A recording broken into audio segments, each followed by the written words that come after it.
Hello again and welcome to this week's briefing. This week has been an extraordinary one in terms of international politics, and not just professional analysts of geopolitics, but for interested people almost everywhere. We've seen the American people choose a new leader, and the Chinese people with us have been watching a secretive process to select their own leadership cadre to lead the country for the next 10 years. The contrast between these two competitions, these two changeovers, could hardly be more stark. In the case of the US case, the system has been highly contested in public, and the American people have been presented with distinct alternatives. In the Chinese case, the aim has been different. It has not been to present the Chinese people with alternatives, but with a set of technocratic leaders who can sustain current policy rather than disrupt it, change it, or transform it. So we have much to think about and many underlying themes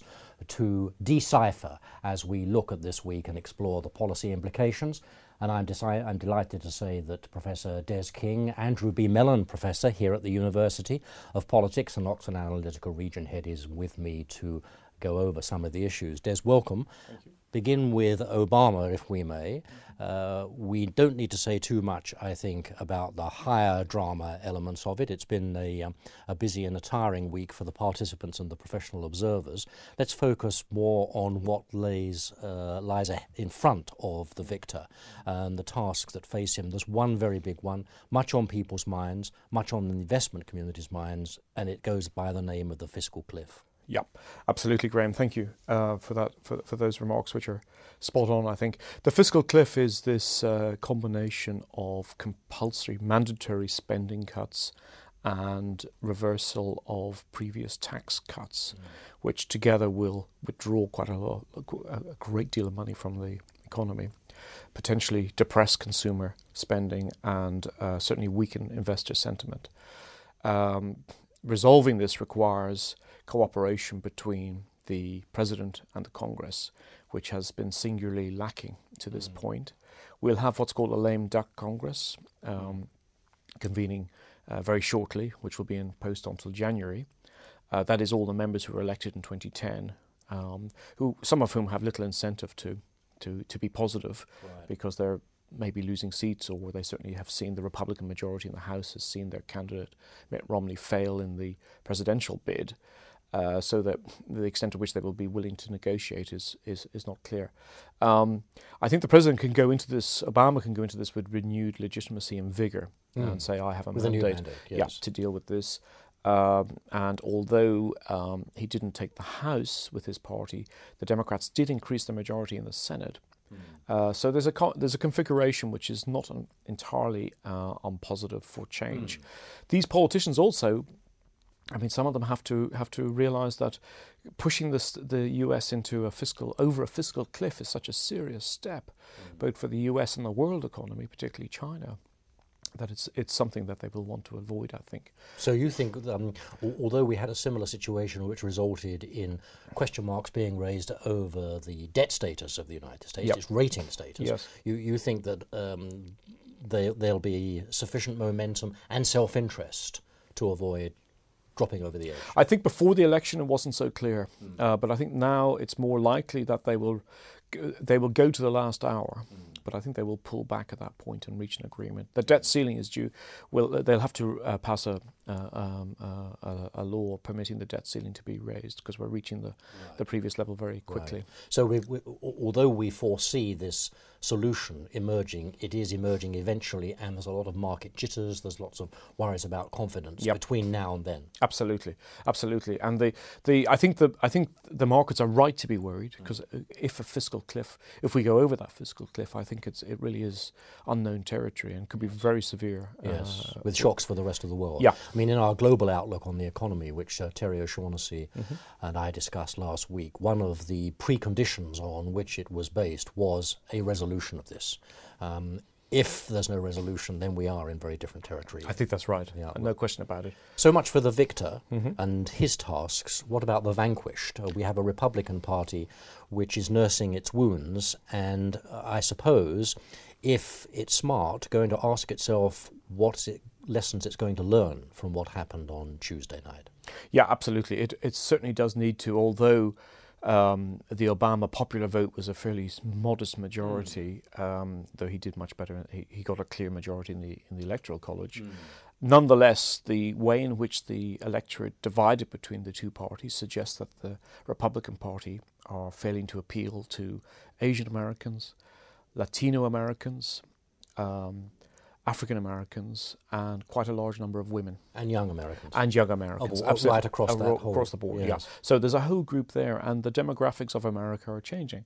So the question is whether the GOP will decide to move more towards the centre and to think about repositioning itself on such an obvious issue as immigration, where the Latino constituency, whom George W. Bush had some success in wooing, have really abandoned the Republicans, and this is a very important issue for them. Likewise, I think some of the messages that came across for women were clearly putting women off voting for the Republican Party. And this is really important for the health of US democracy too, isn't it? Because it's not in the interests of many people, surely, for the Democrats to be regarded as the natural party of government in the way that they might say that they should be, given their alignment with the demographic and the ethnic mix. Yeah, I think that's right. I think that's exactly right. And so the Republicans, I'm sure they'll recover. Parties always do. It's not clear. But when? What's the sort of time frame? Will we have the sort of midterms before the lesson is really learned, and it'll be the next presidential election? They won't learn it until after that. I would be surprised the Republicans win the 2016 presidential election. It's hard to see whom amongst the candidates they had in their primaries would have been more successful on Tuesday.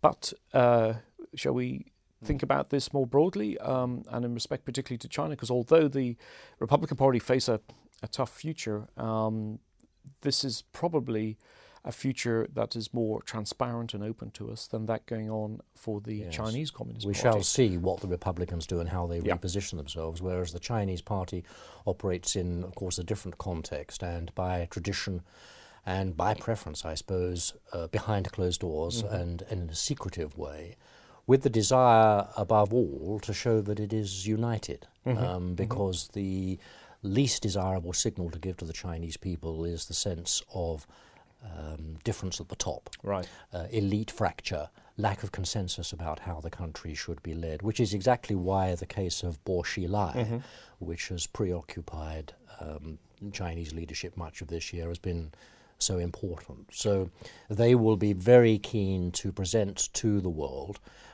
a seamless transition. We'll have some new people in place, but their task is not the task of the victor in the US presidential election to redefine policy, to change tack, to re-engineer, but to ensure tradition continuity. It's not the policies that's wrong. The policies are right. It's the leadership's run out of time and new leaders are needed to carry on the work. And do you think they can reform their institutions in a way which would make corruption issues less salient? There's a certain amount they can do, and the Bo Xilai case is being used to that effect. There are other reforms that allow for greater contestation of positions within the framework that the Chinese Communist Party must be in charge. It must exercise the monopoly of power. And that's the rub.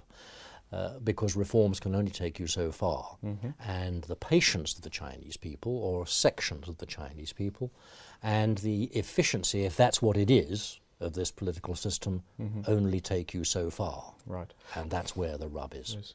And we know that if the fiscal cliff was to be encountered in the US, this could have severe repercussions for the Chinese economy. Yes. And that then would be a moment of and this is where the two systems, though we've been describing, though very different, are in a sense sort of co-independent, or rather I should say codependent. They depend on the successful functioning of each other, though very different in many aspects. Good, Des. We'll conclude our discussions there. I do hope you've enjoyed watching this briefing, and I hope that you'll be in touch with us if we can advise you or provide analysis to you on any of the issues we've discussed today. Do contact us via our website.